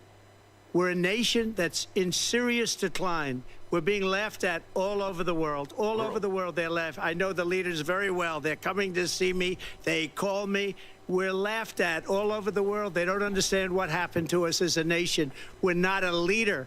We don't have any idea what's going on. We have wars going on in the Middle East. We have wars going on with Russia and Ukraine. We're going to end up in a third world war, and it'll be a war like no other because of nuclear weapons, the power of weaponry. I rebuilt our entire military. She gave a lot of it away to the Taliban. She gave it to Afghanistan. What these people have done to our country, and maybe toughest of all, is allowing millions of people to come into our country. Many of them are criminals, and they're destroying our country.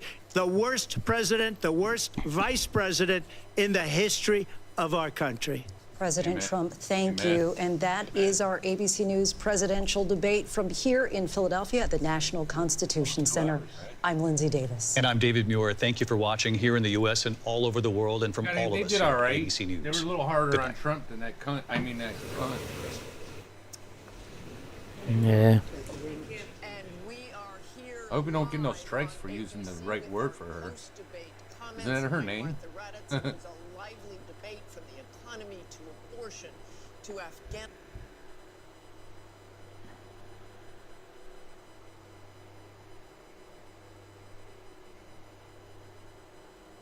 Yeah, I do got to give it to her.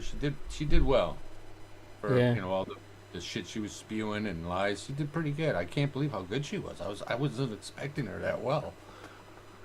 I wanted to hear her laughing and talking in riddles and rhymes and say, well, Trump is a man, a heathen. Something stupid. I can't do it. Constitution Center. I'm Lindsay Davis. And I'm Okay, I call it a draw. I don't think it moves the ball either way. unlike the last one where Joe Biden was clearly demented, that did move the ball, and so that's why they had to replace him with someone who didn't get a vote. I can't believe that it only came up one time and Trump was the one who brought it up. I can't believe that they didn't question her about how she became and does she feel like she disenfranchised 14 million votes. They didn't bring it up. They didn't even bring it up, but they did bring up January 6th. Yeah, we haven't talked about that enough. That hasn't been talked about enough. Anyway, what do you think? I gotta go. I have to go do a comedy show. Okay, anyway, thanks for everybody for tuning in. So, Drew, what do you think? Right, hi. I was muted then. I mean, it was a nonsense, wasn't it, really? What Agreed. I mean, yeah, just a nonsense, really. I mean, Rolf was saying that she performed well. I mean, yeah, she didn't sort of talk in her kind of weird word salad way quite that she normally does, but I think she was very much going on a script, and she had her thing about being brought up by her single mum thing, which she kind of almost exactly repeated verbatim twice, and there were a couple of other things like that. So, you know, she's got her talking points, she's got her little repetitive word salad mentality, and beyond that she was just smearing Trump, and then, you know, after all of that, trying to lay down a final hand of, oh, let's put all the hatred behind us. You know, I mean, she's just a deeply insincere, sociopathic careerist with complete detachment. I mean, you know, the bit about it supporting Israel, but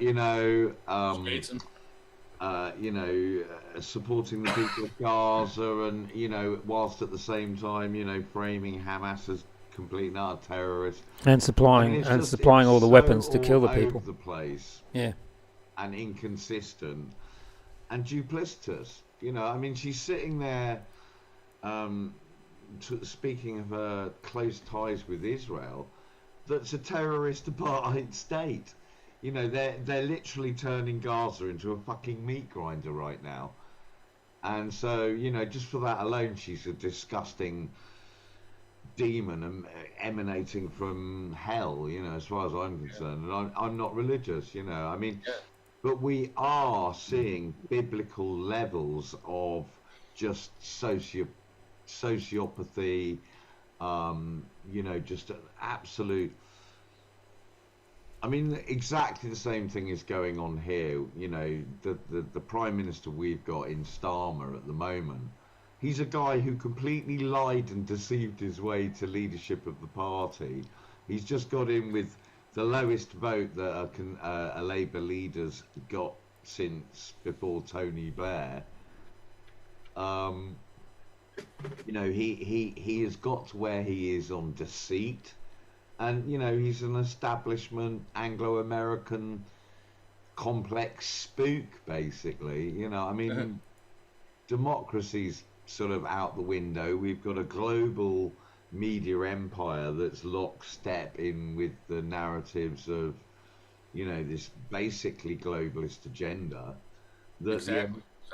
Anglo-American complex sort of goes along with, because whilst it suits their needs at the moment, but as soon as it kind of reached what they perceive as tipping point to lose, America to lose its sovereignty, whilst it has 500 bases around the world or whatever it is, then the sort of globalist, sort of world order type agenda would soon disappear. I mean, it's just a means to an end of maintaining hegemony, really. And yeah, I mean, it's all bullshit, isn't it? It's all bullshit. Okay, so do you give it to Trump or her tonight? I mean, I don't think it really matters. I don't think any of them stood out. I mean, it was just he said, she said, and they're just sort of making these statements that are kind of meaningless and number salads and stuff that sound just made up on the fly, really, regardless of whether they're right or wrong. And I don't think that's gonna really impact with the American public. I mean, what happened tonight is irrelevant, really, because it's going to get cut and spin exactly how whichever kind of partisan media in the States is going to want to spin it. Yep. So it's a meaningless thing, really. Mm-hmm. I wouldn't call it meaningless, but I would say it was needed. Just like with all debates need to be forthright, and they try to control it. They try to do this and do all this shit, and you're right. It always ends up being bullshit. Yeah, I don't think it'll move any of the people that support each of them. There wasn't any real debate, though. They had their I talking didn't get nothing points. from it. They had their talking points. Was more, more like "fuck you, Kamala, fuck you, you're lying, bullshit." That's all I got from it. Trump, he was brilliant. He just kept straight ahead. You see what he did? He kept straight ahead. And I don't love Trump. I think Trump's a, fucking billionaire, rich kid. You know what I'm saying? But he's a good, decent, as far as we had in politics, probably a decent as all of them. Not the best. I mean, the way I look at it is that Trump is, he's an entrepreneur. He's a sort of New Yorker. He doesn't have to do this, though. He doesn't have to do this. Yeah, no, that's true. He can just say, fuck it, let it go back to hell, and it'll all go to hell. But he seems to want to save this country, the republic. We're not a democracy. We're a republic, a constitutional republic. Individual rights, individual. You fuck up, you pay for it. You know what I mean? You work your ass off, you earn it, you earn it, you got it. You know what I'm saying?